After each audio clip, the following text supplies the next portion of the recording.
Today we are talking about the 13th Prime Minister of India, the one and only Dr.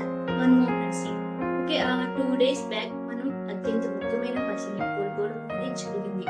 ఈ మనకి ఇయర్లోనే 2 సందర్భాలు మనం జీర్ణించుకోలేకపోతున్నాం. ఎందుకంటే రతన్ టాటా గారు చనిపోయారన్న విషయాన్ని మనం జీర్ణించుకోలేకపోయి మనకి డాక్టర్ మన్మోహన్ సింగ్ గారు చనిపోయారు. డాక్టర్ మన్మోహన్ సింగ్ గారు మన దేశానికి ఎంతో అభివృద్ధి చేశారు. డాక్టర్ మన్మోహన్ సింగ్ గారు సెప్టెంబర్ 26, 1932 జన్మించారు. ఈయన రావడం వల్ల మన భారతదేశం అనేది చాలా అభివృద్ధి చెందింది. అందుకే ఈయన ఎకనామిక్ పర్సన్ అని కూడా ఉంటారు. ఈయన చేసిన అభివృద్ధి అనేది చాలా చెప్పుకోదగిన విషయం. ఈయనకి ఎంత పాపులారిటీ ఉందంటే ఈయన చేసిన ప్రతి ఒక్క విషయం మన దేశం కోసమే, దేశం అభివృద్ధి కోసమే తను ఎప్పుడు చేస్తూనే ఉంటాడు.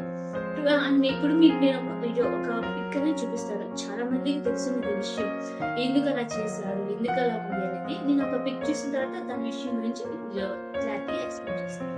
చూసారా, కిందకి మన జెండా అనేది అత్యంత ప్రాముఖ్యమైన వ్యక్తులు అని మరణించడం మూలంగా వారికి రెస్పెక్ట్ ఇవ్వడానికి మనం మన ఫ్లాగ్ అనేది డోన్ చేయడం జరుగుతుంది. మీకు డౌట్స్ రావచ్చు, ఏం మ్యామ్ అలాగే ఉంచుతారా, నెక్స్ట్ ప్రాముఖ్యమైన వ్యక్తి చనిపోయినాక ఆ ఫ్లాగ్ అనేది డోన్గా ఉంచుతారా, ఫ్లాగ్ చిక్క డోన్గా ఉంచుతారని డౌట్ రావచ్చు. లేదు, ఎందుకు ఎప్పుడు మళ్ళీ దాన్ని ఫ్లాగ్ హోల్డ్ చేస్తారంటే వన్స్ తను ఎవరైతే ప్రాముఖ్యమైన వ్యక్తి చనిపోతారో ఆ వ్యక్తి యొక్క అంత్యక్రియలు పూర్తయిన తర్వాత సన్సెట్ పూర్తయ్యేలోపు ఆ ఫ్లాగ్ అనేది హోల్డ్ చేయడం జరుగుతుంది.